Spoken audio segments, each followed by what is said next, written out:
Speak thee the name of God, thine own God, if thou canst recall. Ah, then thou'st not forgotten. Perhaps 'tis why we may converse. I am known as Shira, servant to the Princess Filianor, matriarch of the church. They who are ken to God's name are surely ken to the terrors of the dark. Please, I bid thee take not from the princess her peace or rest. As the fire waneth, does she lie by the dark, all for the sake of man. Thou'st a kind heart to speak to a captive such as I. It is no surprise thou rememberest our God.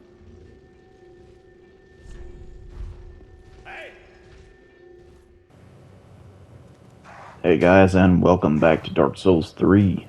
My name is Rob. Today, recording some post-commentary because when I was recording this gameplay footage, I just didn't feel like talking at the time or commentating. I just kind of wanted to run through this area and, yeah. So yeah, we've seen this a few times, me running through here and soundly getting my arse whooped. So I decided, well, let's just run through, see if I can grab the important items, and carry on with the rest of the game. So, as you can see, a lot of these cleric enemies. I'm gonna call them cleric enemies because they're wearing like that cleric set, or at least they appear to be. It's blue and it has like that turtle shield thing, turtle shell. And they cast this like a AOE type of spell that follows you through the level and it drains your health constantly. Then you got these little monkey dudes in red robes throwing lightning bolts. I never thought I would say that, but yeah. So run past them and head to the left. Run past that ring knight. Then there's an invader up here who reminded me a lot of Alva at the time. I think he's fighting with the Murakumo, and if I'm not mistaken, he had a large crossbow as well.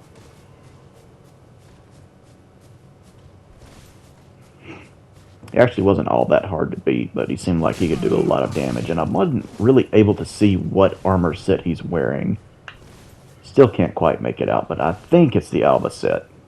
So I grabbed the Black Witches set from Zuli from Dark Souls 2, who apparently had some type of love interest type thing going on with Alva.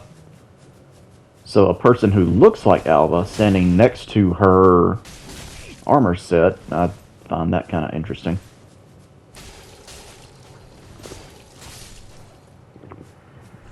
Yeah, like I said, he wasn't all that difficult to take down.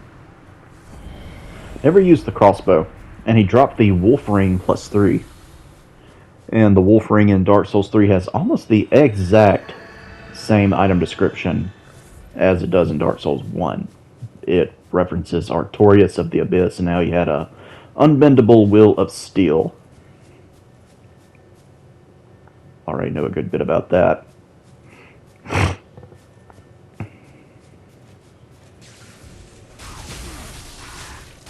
Got these annoying guys. They remind me kind of the, I want to call them Dreglings, but that's not what they're called. Little dudes from the Undead Settlement and Cathedral of the Deep that have that, like they usually drop down from the ceiling and stuff like that. But for the life of me, I can't think of what they're called at the moment. You got them, you got these bigger enemies. You've got me getting directionally confused about where I'm going and running back in here with the guy with the spear. Then rolling back out. There's one of those big old boys. Yeah, I meant to go in here to see what was in here, and then I realized, like, oh, there's nothing useful at all in here. Let's try to get out.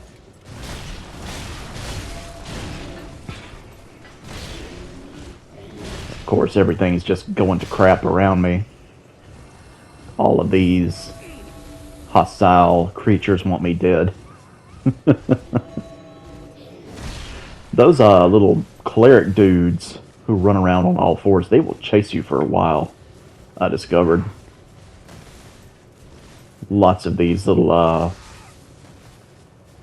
monkey dudes with the curse crystals on them.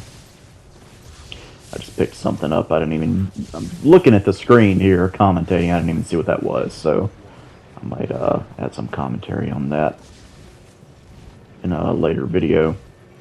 Then I started to get some dialogue, and I didn't even see like where it was coming from, and I think I missed a part of it. But it is what it is. Slap the good old silver cat ring on. Kind of looking out in the distance at what's waiting for me. Realizing that it'd probably be better if I just ran. There's still so many things coming after me to kill me. But one last quick check to make sure I didn't miss any little knickknacks here or there. Got some moss fruit. Could have done without.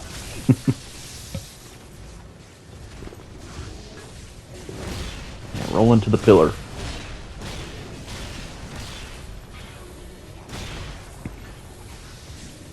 Of course, if you wanted to reset the enemy positions, you can always quit out and load back in. That's something you can do. Then we get down here. I was afraid this swamp-looking area was going to be poisonous, but thankfully it wasn't. There's just a lot of these guys, and that spinning move the one was doing there, I hadn't seen him do that before. I don't know if it's specific to the ones down in this marsh area, or if it's just a rare attack I hadn't seen yet.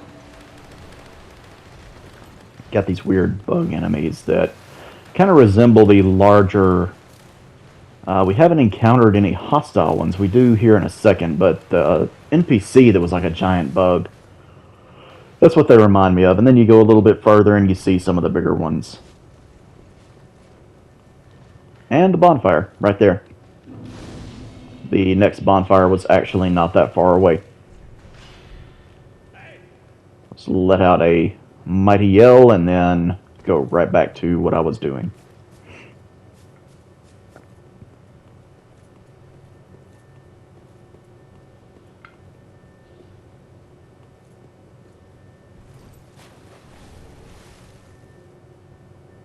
I get this strange item here. It's basically the head of one of those bug creatures.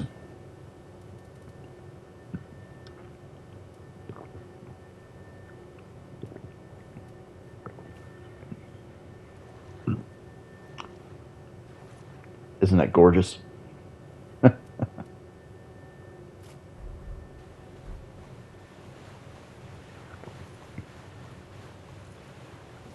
Yeah, the way recording post-commentary works on Share Factory, the screen gets much, much smaller to where there's no way for me to read, like from where I sit in the game room, to where I really can't read item descriptions, so I may just have to, the next recording after this, maybe catch up on some of that. Yeah, so the bug guys, not that difficult to kill. They do have some annoying attacks. Decided to attack one of these little ones. I didn't really see the point in fighting most of them. I didn't even see the point in fighting most of the big ones. And I'm about to run into another one of these guys. Because, you know, you just can't get enough of their shenanigans. At least now with the arrows and archers, there's less of them. So it's easier to dodge. Again, at this point, I'm just trying to run through and grab stuff. Like, I'm not trying to take my time. And there he made that that phantom appear that appeared to have Leto's Great Hammer. I don't know exactly how you get that item. I know you get it in this DLC, but I don't know exactly where. I don't know if you have to find a way to fight the real one or what's going on. Yeah, they just basically popped my Tears of Denial and killed me right afterwards. But undeterred, just going to jump right back in, run back through there. And he summoned, I don't know if you noticed, but he summoned some phantoms that were throwing like these shockwave things at me. That was new. It was fairly easy to dodge. Just, you know, may not have been paying attention and got caught by it. You find several Titanite chunks down in this area. The area is kind of cool looking as well.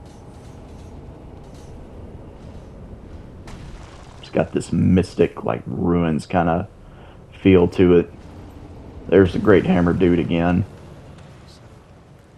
And I found another one of these insect guys that talks. Of the things that gnaw at her flesh, and yet the abyss hath yet to produce any such creature. Fear not the dark, my friend, and let the feast begin.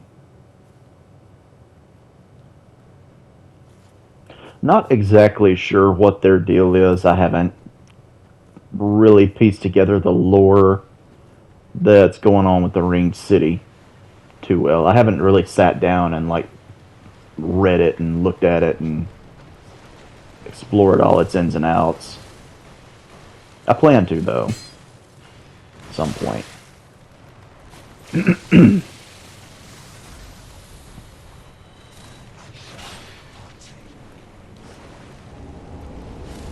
Because it's interesting how the Ringed City like brings in so many references to things from Dark Souls 2 and Dark Souls 1, for that matter. Yeah, there's that shockwave attack. I briefly considered trying to take down that giant, then I was just like, I can probably get away from him easily enough. And he'll just respawn anyway, so just running through.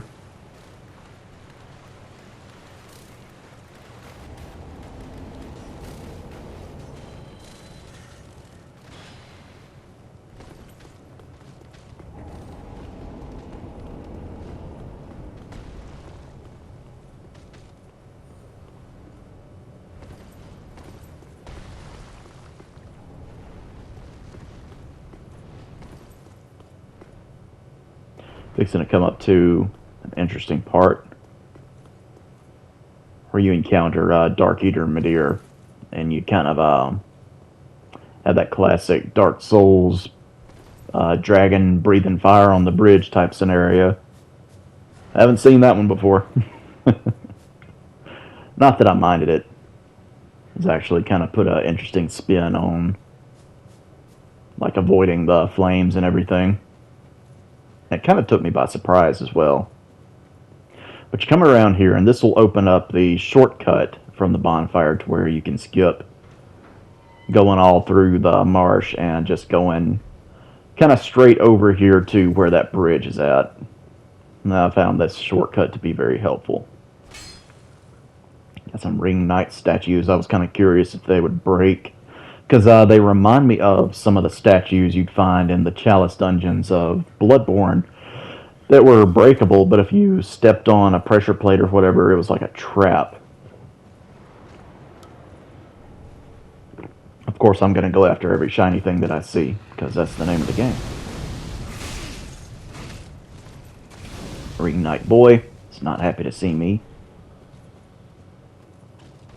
I think that was the dragon head shield that they used that I just got there.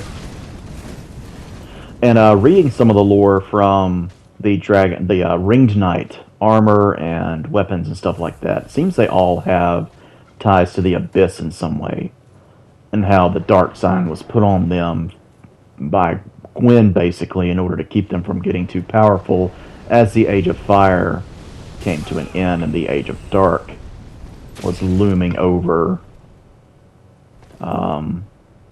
basically the pantheon of the gods, threatening to overthrow their rule.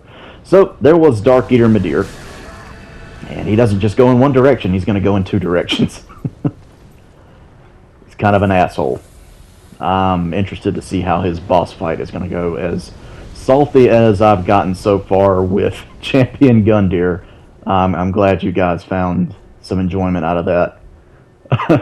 And Sister Frida, which really, really stressed me out because of all of her phases being put together. I'm going to reiterate, very well designed boss. I don't like the 3 phases though. that was too much for me. But I'm curious to see how Slave Knight Gale and Dark Eater Midir are going to go, because I believe those are the only 2 left, I think. Major ones anyway.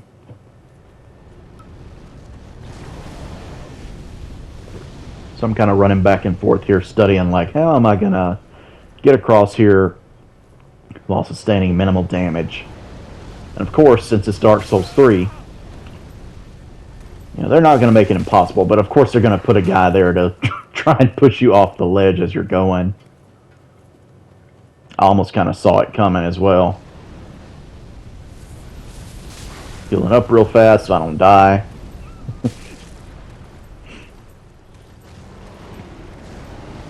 It's about like the dragon, the fire drake in Dark Souls 1 is. So then I was in this area that was kind of like this spiral staircase, and I see a crystal lizard, and I'm like, oh, candy! But then I fell. I was not embered either.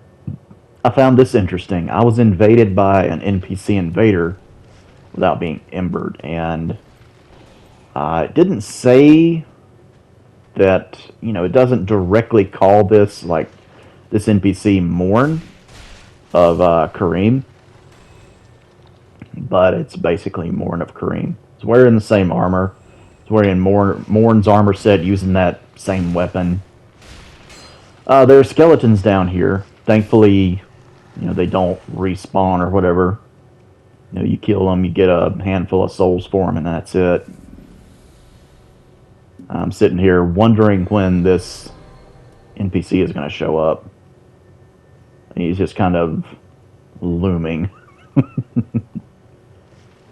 There he is, and he's like, hiya! Yeah.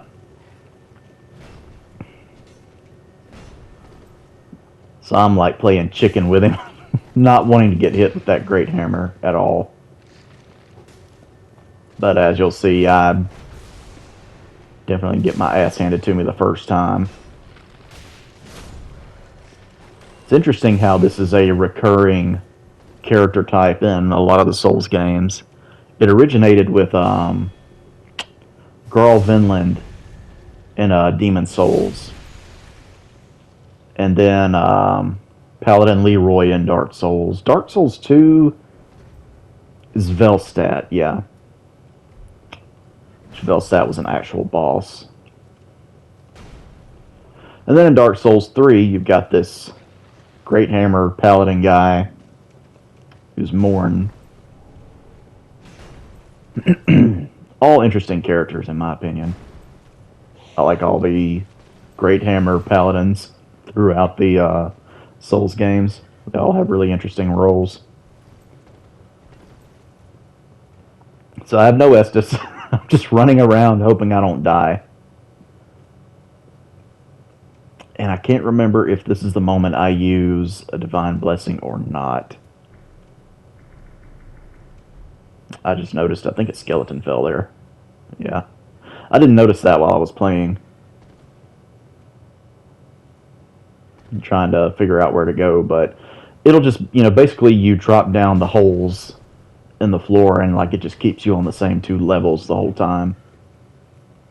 I forget exactly how you go to different levels from this tower, but I eventually figure it out. But you're going to see me running around like trying to figure out like, where the hell do I go?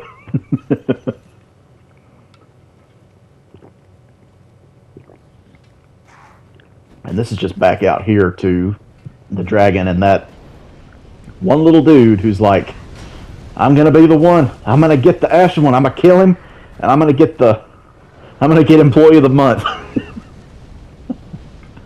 I honestly figured that the fire would still have a hitbox there and it would have killed me, but it didn't, oddly enough. And then I slap on a Ring of Sacrifice. I probably didn't need to do that, but I didn't want to lose the souls that I had at the moment. But I was stubborn. Instead of going back to the bonfire and spending those souls and just, attempting again, I was like, well, let me see if I can kill this guy with 1 HP. Which you're going to see in a moment. I most certainly could not. Yeah, and I was definitely scared to try and parry that. I'm almost certain that you can't parry a two-handed Great Hammer in this game. Because I know you can't parry two-handed Ultra Great Sword attacks. I know that for a fact. Yep, and just running around, weighing my options.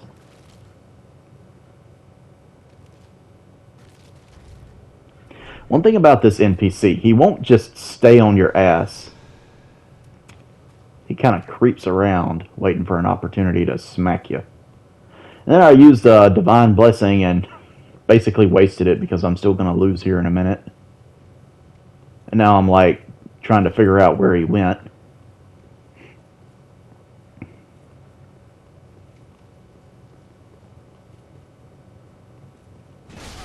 Cheeky little bastard, isn't he? He just hopped out from behind a corner.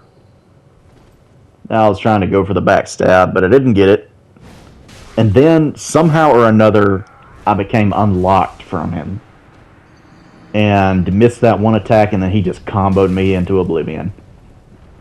So here we are back at the fire bridge. I did miss an item there.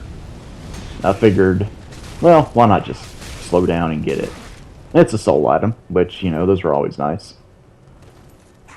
And then I decided, well, while I'm at it, let's take a detour and see what this little creep in a red cloak is guarding. Trying to jump on my head like Super Mario. And what was around here? A Titanite Scale. I have accumulated so many of them, but there is not one boss weapon that I would care to upgrade at all on this particular build. Not for a dex build, or at least what I'm running. If I were doing a quality build or a strength build, there would probably be a couple of things I would want to use, especially with quality. Since you can't infuse the boss weapons and they're just going to, you know, scale how they're going to scale. I think most of them scale pretty okay with quality stats. I'd considered doing a quality build for this Let's Play, but at the end of the day, I already knew that these, you know, the few weapons I had chosen to use, the Twin Blades, the Lothric Knight Straight Sword, and the Astora Great Sword were all really good, and they all scaled really, really well with Dex. So I was like, well, you know, I'm not great at Dark Souls 3, let me at least use something where I can deal good damage. Excuse me. I hate enemies that like try to shove you off a ledge. That just annoys me so much. These little punk enemies like the basic hollows in Dark Souls 1 that have the torches and they can just break, like you can have full Havels and the Wolf Ring and everything. You can have maximum poise possible in the game and they'll still stun lock you with a damn torch. I always found that so frustrating. And I find the concept of them hiding behind corners and shoving you to be kind of a similar annoyance.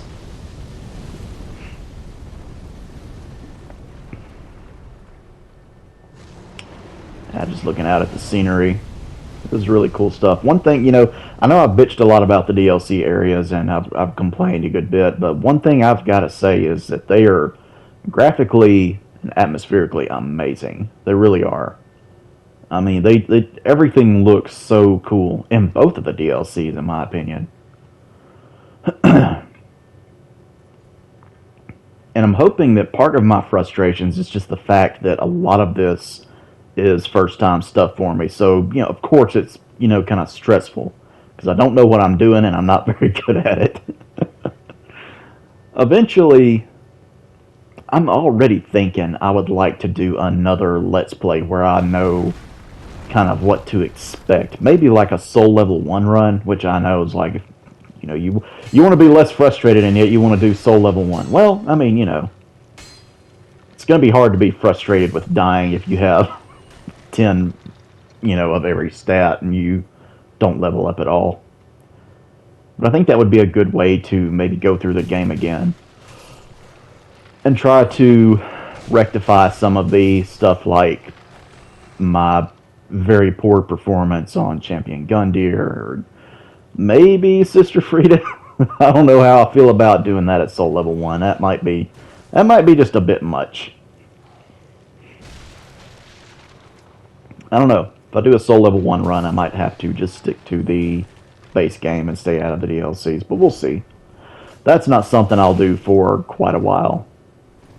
Of course, I can always play through the game as a different build, maybe Strength, maybe do like a Chaos or Dark build where I'm casting more spells, playing around with that.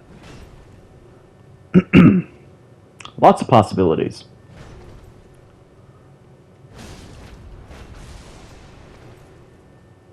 Yeah, his I'm just gonna call this NPC Morn because I don't know if it's supposed to be Morn or if it's supposed to be somebody who's dressed like Morn or what.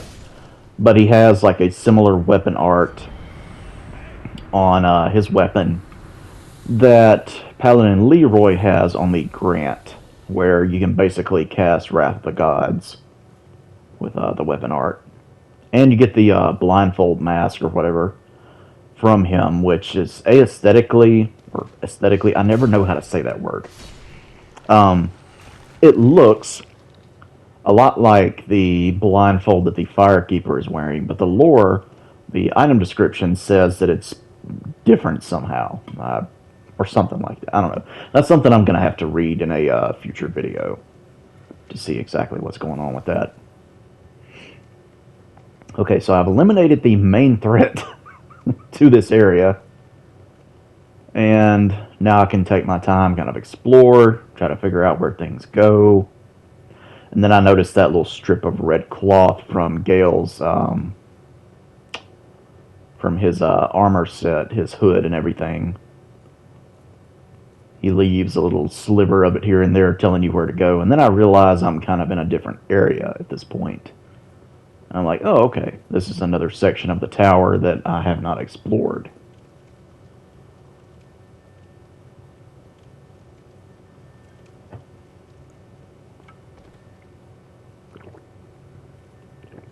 And I know I haven't explored it because there's a lightning gem. There's a shiny I didn't get. I've never been one to pass up a shiny.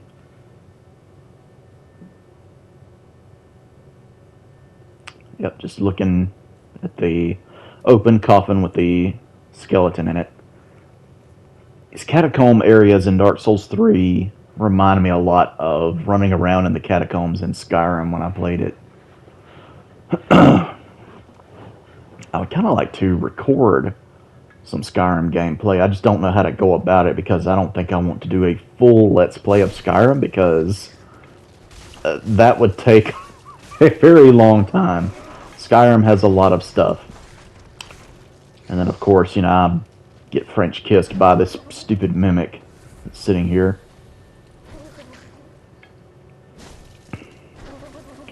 Dark Souls 3 has a lot of mimics. I think it might have more than Dark Souls 1 and Dark Souls 2 have combined. There's just a ton of them. I don't know why. But that thing dropped the Ring of the Evil Eye plus 3. And the Ring of the Evil Eye was in Dark Souls 1. I can't remember the lore on it, but it's a ring that I usually skip on most playthroughs because I like never use it and it's in a weird place. And basically, if you kill an enemy while wearing it, you recover a little bit of health, which I never found to be all that useful. Maybe if you recovered a little bit of health on each hit, that would be kind of nice, but just, you know, killing an enemy and then getting like just a little sliver of health back, I'll just use an Estus.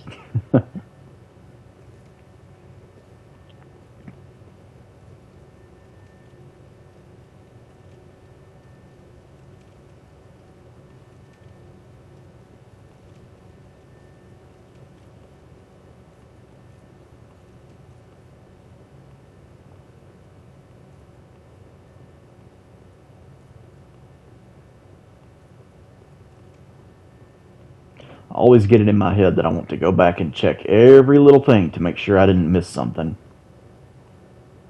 Then I go back and realize, oh, the floor is missing anyway. Never mind.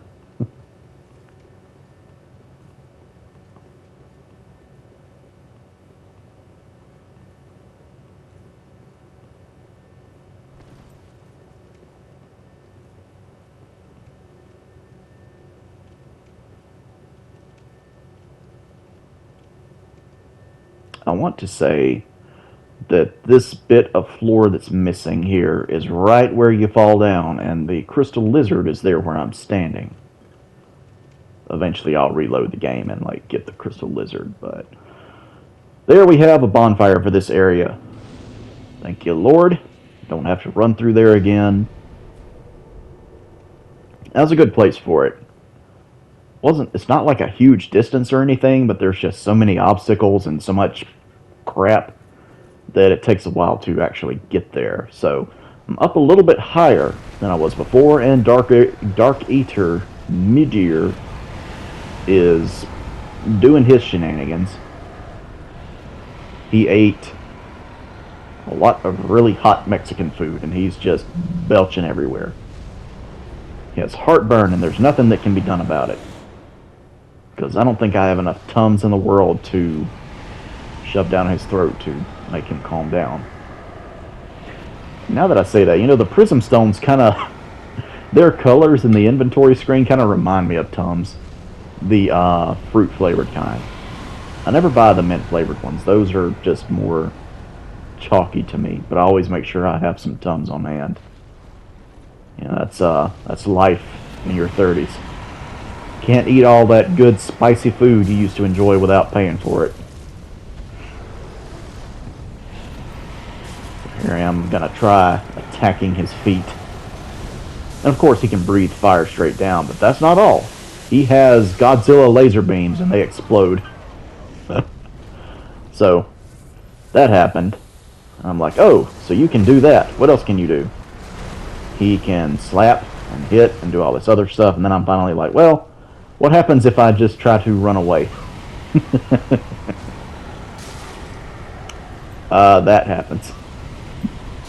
I get roasted. Extra crispy.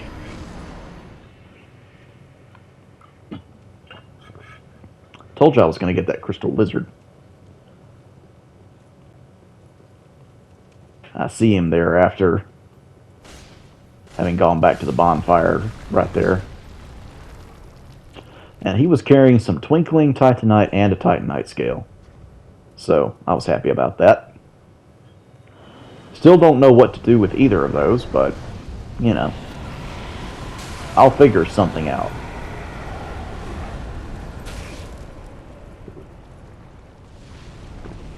So eventually I get it in my head to bring out the twin blades and hide behind this rock to the left, and then try and, you know, do enough damage to him to make him, like, go the hell away.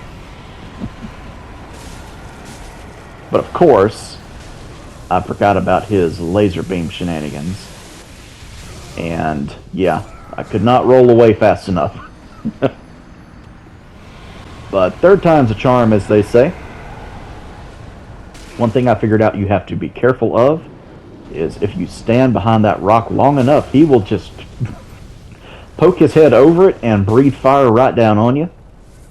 Nothing gets by Dark Eater Midir. He knows all the tricks. So you have to stay on your toes around him. Start unleashing a barrage of L1s on this fella. You run back behind the rock. Let him do his thing.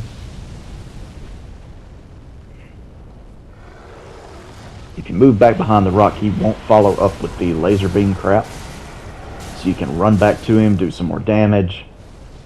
With the Twin Blades, I've already got his health bar down halfway. And I'm pretty sure defeating him here has no effect on him when you actually fight him as a boss. This is just something optional you can do. Which is cool, you know.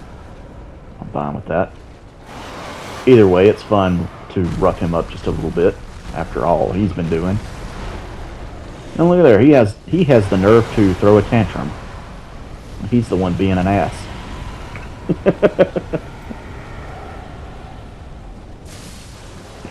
There we go.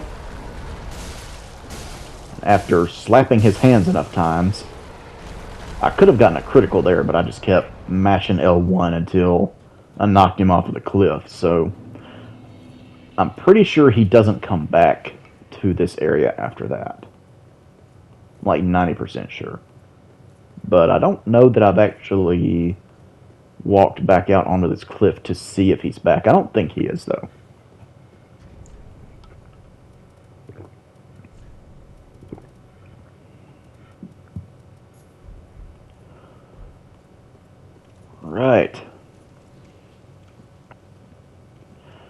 then there's going to be another monumental shortcut opened up over here, I think.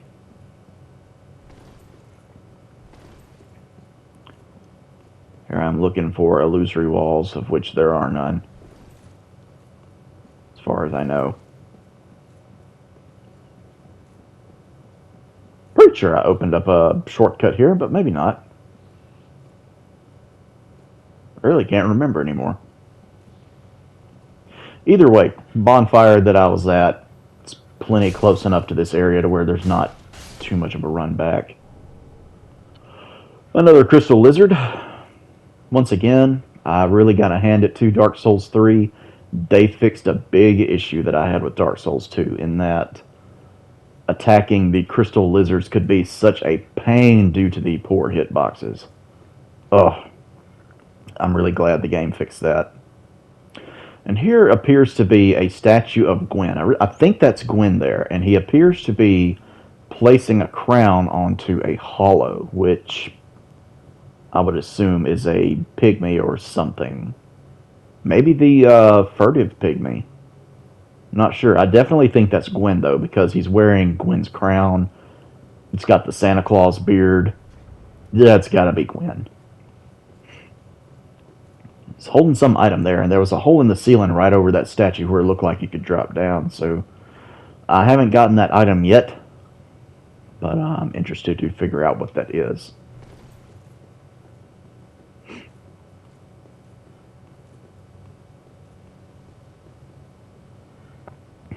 And then from here, there's a ringed knight up here that has the ringed knight great swords. It's like a paired set of great swords that, if I were using a strength build, I would probably use them, because they look really badass, and I think they can deal a lot of damage. They look like they would be fun to use. And then just taking a look at the environment and seeing like how far I've come from, where I was. It really is something. The scope of this area is something else. So here he comes to challenge me, and at this point I was almost certain he was going to kill me, but I had actually won.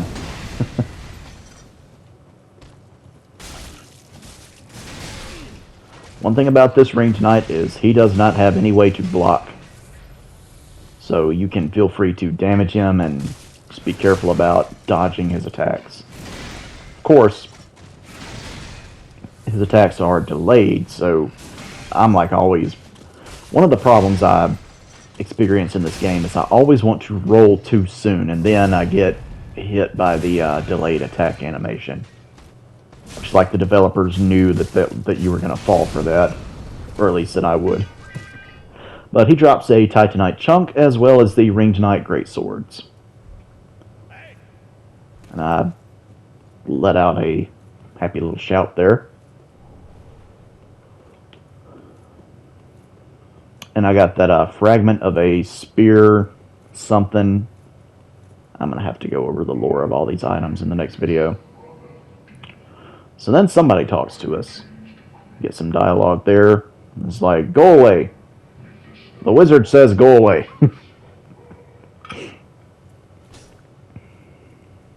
Nobody can get in to see the great wizard. Not nobody, not no how.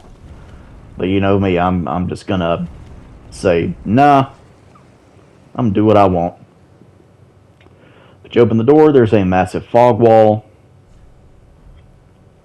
More statues of ringed knights. This kind of reminds me of the walk up to the Looking Glass Knight and Dark Souls 2. With all the statues and whatnot. So there's one of those giant guys. And at this point, I knew I'd been recording for a while, and I was not thinking I was just going to walk into this and win.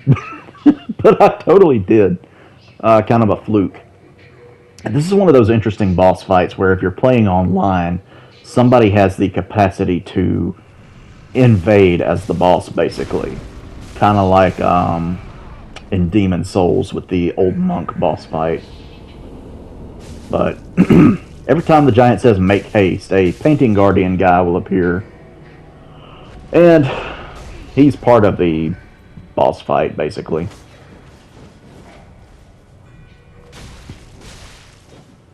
Doesn't have a ton of health, but he is a painting guardian, so he's very nimble.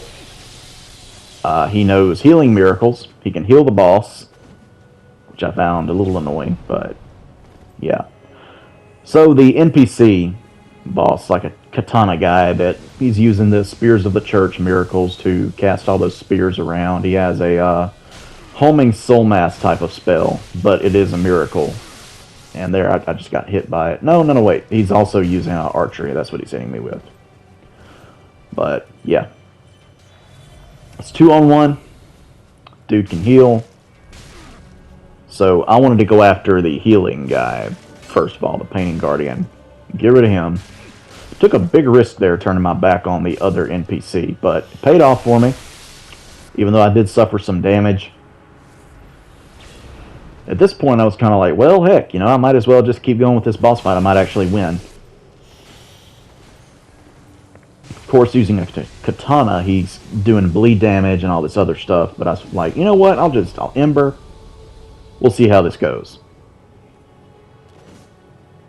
So once you get close up on him, he's using, I'm not sure what shield that is, but I'm trying to remember. I guess I'll see in a minute. I don't think he will attempt to parry you at all. Oh, wait. No, I'm wrong. He so did. Okay. Not only did he parry me, he parried me trying to knock his shield out of the way. So then I was like, oh!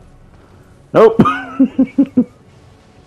At that point, I was kind of like, well, I might just be screwed if he can do that. But then I was like, you know what?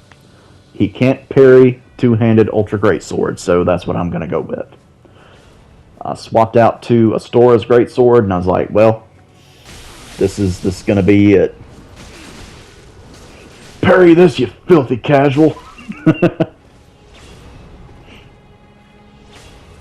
He can do a lot of damage really quick, but I've seen some invasion videos from people like Ouroboros and Saint Riot who invade in this boss fight, and it's just what they do should be against the law.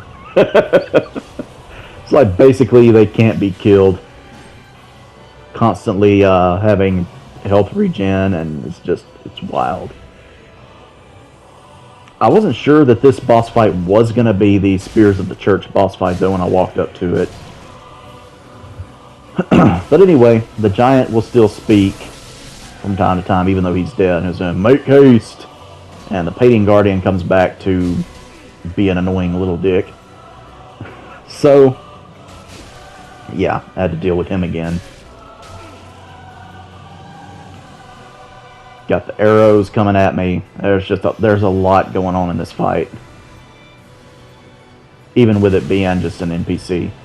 But then I remembered, like, hey, I haven't used my weapon art for the Astora Great Sword at all during this fight. Let's do that. And it ended up doing a lot of damage, actually. I was surprised. A lot of times I forget about weapon arts in this game, and there I do it again, and it's like, oh, I got him now, I got him. And I caught his roll twice and beat that on the first try. I was not expecting to. I just kind of was like, well, let's attempt it, and then I'll do it during the next video. But no, I got him. Not gonna lie, after my sound defeat the past several bosses I fought, I was pretty happy about that. So, it's bonfire right after that, and that's pretty much going to be it.